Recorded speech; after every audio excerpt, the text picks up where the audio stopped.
State of the program video, doing the Creighton Bluejays on this video. Creighton out of the Big East had a very eventful offseason, obviously. Did a lot of work in the transfer portal, have some pieces coming back. Also, the news coming out that, McDermott's kind of preemptively saying that he only has like a few years, maybe 2 years. I'm not sure if he put an exact number on it, but they bring in Alan Huss, who will be the head coach in waiting. But a lot of pieces coming out, a lot of pieces coming in for them. Very interested to do this video with you, Tanner. How we doing today? First, before we get into this, how are you feeling about Creighton's program overall right now? Don't want to spoil some things for you, but how are you feeling about just the program and where it's at currently? This year feels like a bit of a reset year. Losing Kalkbrenner, I think, who was, I mean, the entire offense and defense, like, was him. Like, the entire scheme on both ends of the ball centered around him. And now they kind of have to rebuild a few things. But I like that they brought in pieces that will allow this offense to run in a similar fashion this year. Like, Owen Freeman is going to be a huge part of what they do. And Alan Huss, I love him, and he was at Creighton before he went to High Point, and then turned High Point into a mid-major powerhouse and one of the best offenses in the nation. Now he's back; he's going to be the head coach of Creighton, so the future is still bright for Creighton basketball. This year might be kind of a transitional year in my mind. Yeah, still going to be a really good year. I'm interested to see kind of what we get to in this video. Now, with the state of the program videos, for anyone who has not watched this, we rank every single category, which will be returnees, departures, recruits, transfers, and then vibes. And we rate that on a scale of 1 to 10, 10 being perfect, 1 being the worst, and then gets you to a cumulative score on where we say is the state of each program. So what I want to start with today, Tanner, let's start with the returnees of this team. Now, obviously, there's a turnover every year in college basketball, but there are a few pieces coming back, more role players for this team, guys like Jason Green, Isaac Trout, Jackson McAndrew also back. What did you have as the ranked for the returnees on this Creighton team? So at first, I rated this 2 out of 10, but I looked into it a bit more. It's not that bad. I would say 4 out of 10, maybe 5 out of 10. They bring back it in my mind. I think it's just four guys, and Jackson McAndrew's like the only likely starter.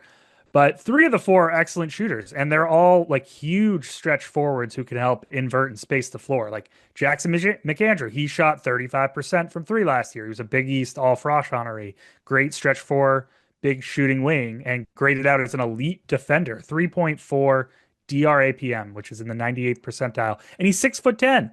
Fedor Zujic, he shot 40% from three on low volume, but his reputation is that of an elite movement shooter with size. He's 6'6". Isaac Trout, he shot 40%, and he's nothing but a long range specialist, literally does nothing but shoot threes, who also happens to be 6'10".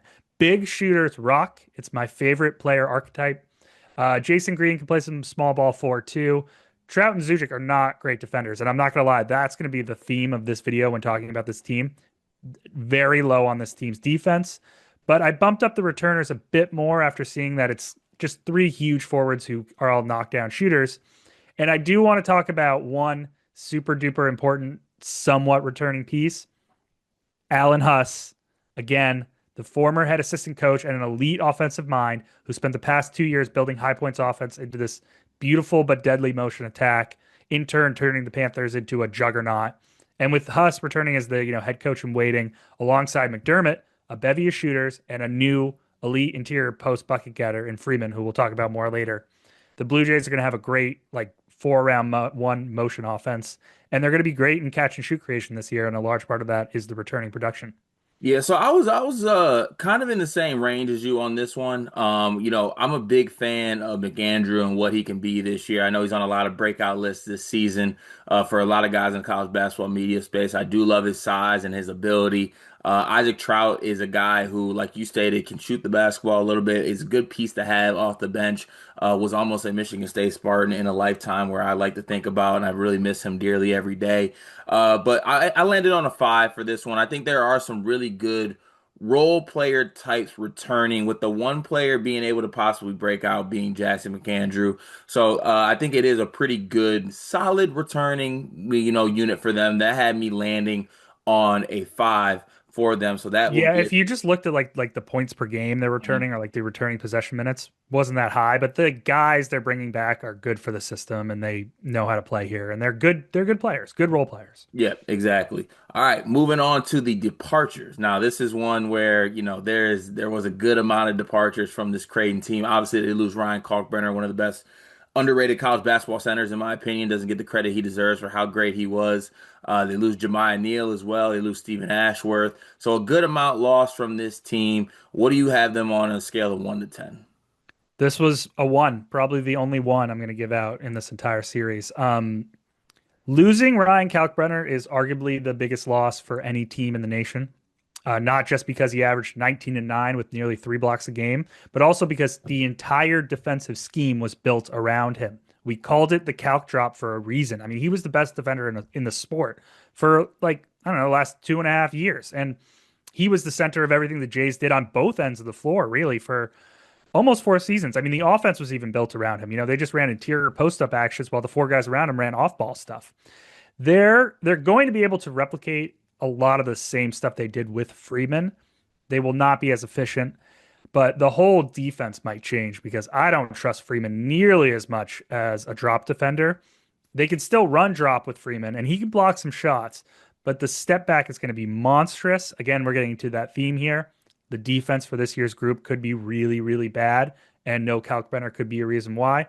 And then you lose Stephen Ashworth, who was among the best ball screen operators and off the dribble microwaves in the sport. And Jemiah Neal could get hot at any moment, too. I mean, I thought he was inconsistent at times, but 12 and 6 is no joke.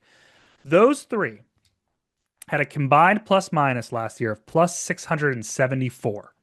The on off net rating marks for those three, Neal was plus 20, Kalkbrenner was plus 19, and Ashworth was plus 19. The returners that we just talked about, McAndrew was a plus 5, Trout was a plus 2, Green was a minus 1, and Zujic in limited minutes was a minus 4. This is as bad as it gets from a lost production standpoint. It's arguably a total reset. It's crazy losing those three guys.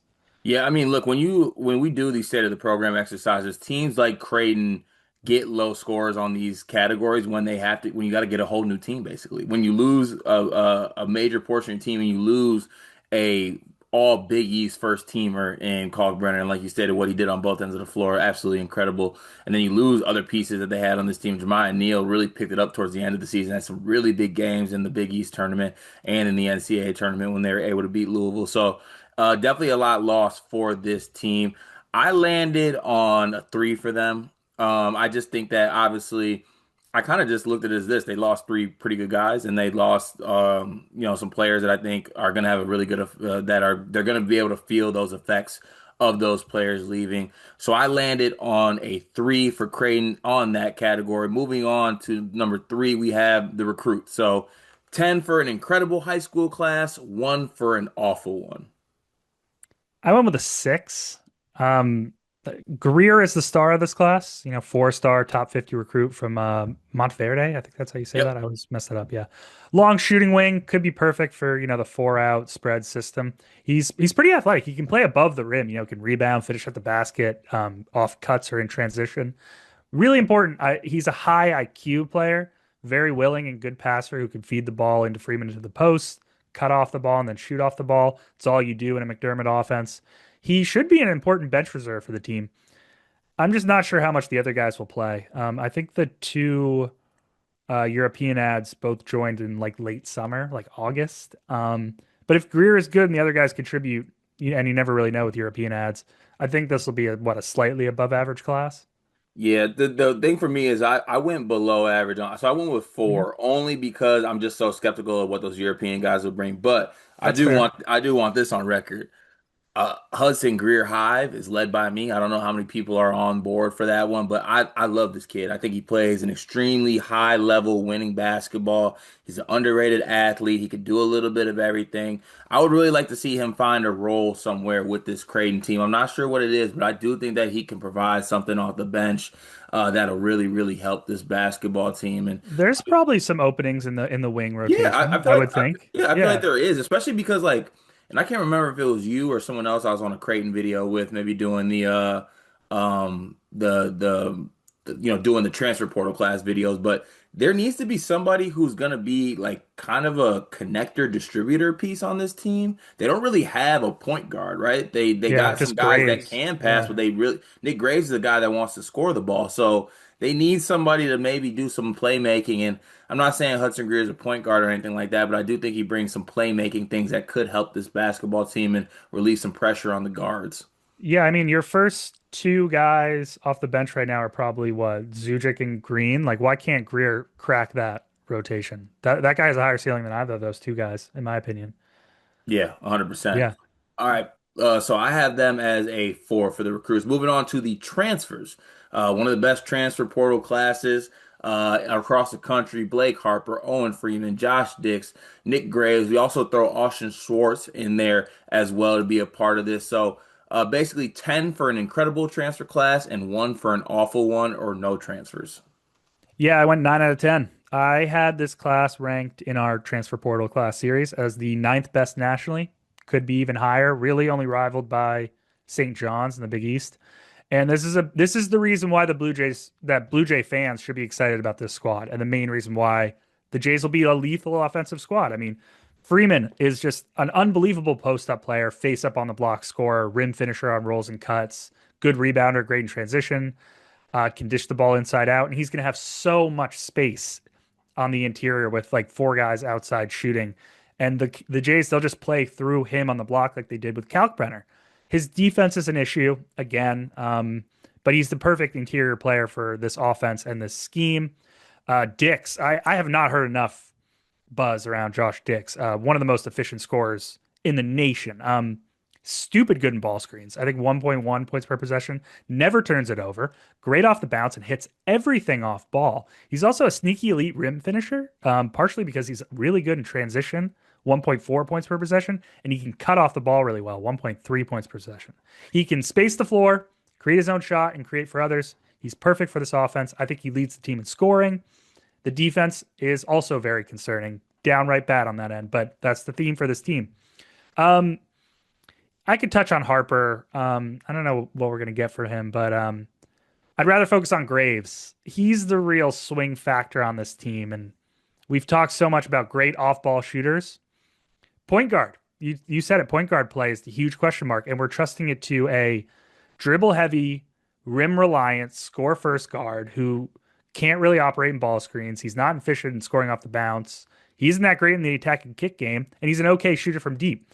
The numbers like look good. Like he averaged 18 points per game with a 27% usage rate, and he drew a 60% free throw rate. Mm. He averaged 7 per game, and he never turns the ball over. But he also isn't much of a pass first guard. And he also did it all in the American for a Charlotte team that went 3-15 in conference play. I Mm. don't know if he's a good fit for this offense. You can't have a ball stopper in the McDermott Huss offense. And he didn't grade out as a good defender last year. I don't know, man. I don't like that fit at point guard, but everything else is amazing.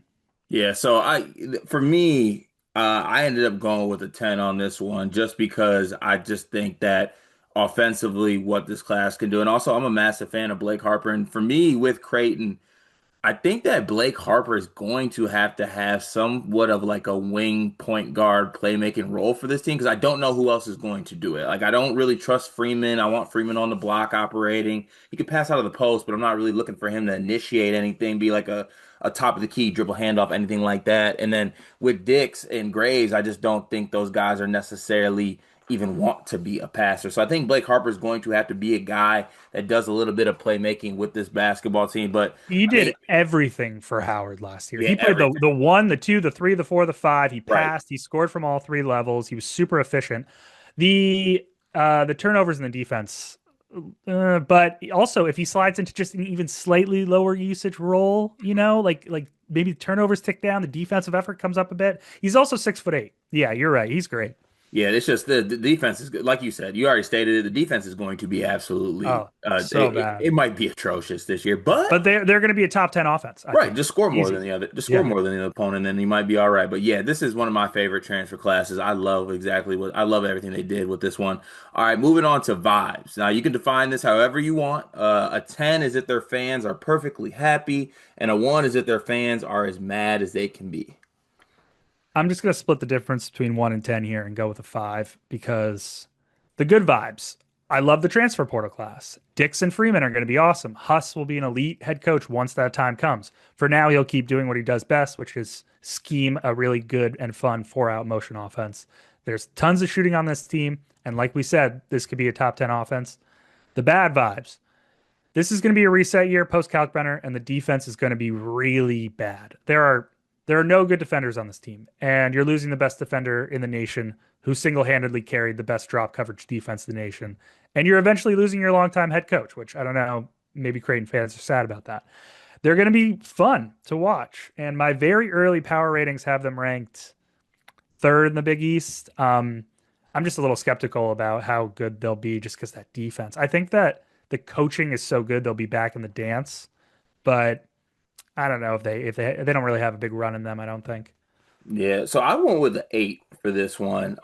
Just because I think that the offense is gonna be high powered and fun enough that I think people feel good about it. I also just, and this is not even me, this is just me completely guessing and maybe thinking like glass half full here. Like it feels to me like Creighton's somewhat coming with this approach that like this is like the McDermott's last dance, kind of like we are the end is somewhat near for him as he stated, and the head coaching waiting is in place. And like this is one of the better coaches in college basketball. You know, they are a phantom foul call away a couple years ago from reaching a Final Four and possibly having a chance to win it, given who else was in that Final Four, even though that UConn team was really good. But I'm saying like this team is on the cusp. McDermott, I think, is a good enough coach to get there. I think they did a great job reloading and basically softening the blow from losing a Kalkbrenner, losing those guys. I think the guys they brought in the transfer portal class make it pretty easy for them to feel good about that. So you know what? I'm thinking a little bit of glass half full with the Blue Jays here. I went with an 8 out of 10 for the vibes. So we add all that up, that gives them a 55 on this. Now, just for, not to ruin some other videos for this, but our current high one is Purdue at 91. That is 91 out of 100 for this. So they are one of the higher programs in the country. But this is a pretty good score for Creighton. I think it's going to be a very fun year for the Blue Jays. And look, it's just about stringing together stops, right? They just got to be It, somewhat accept, not even just acceptable. I think a big question for them is, was Freeman last year on Iowa, was he the lone guy like holding that defense together by a string? Because he did block a bunch of shots, and if he is a good defender, he'll be good in that drop coverage scheme, and you can work around that. Or was he just downright bad like the rest of the Iowa defense was? Like that's the huge question for me, but we'll see. Yeah, got to see how Iowa translates over to you never know what Mhm. those players look like outside of the Iowa system with Fran McCaffrey, my sweet prince, and Joy Penn. I will miss you. That was a fun video. Make sure you check out all the other state of the program videos on the channel and see how your program fares up against the other big ones across the country.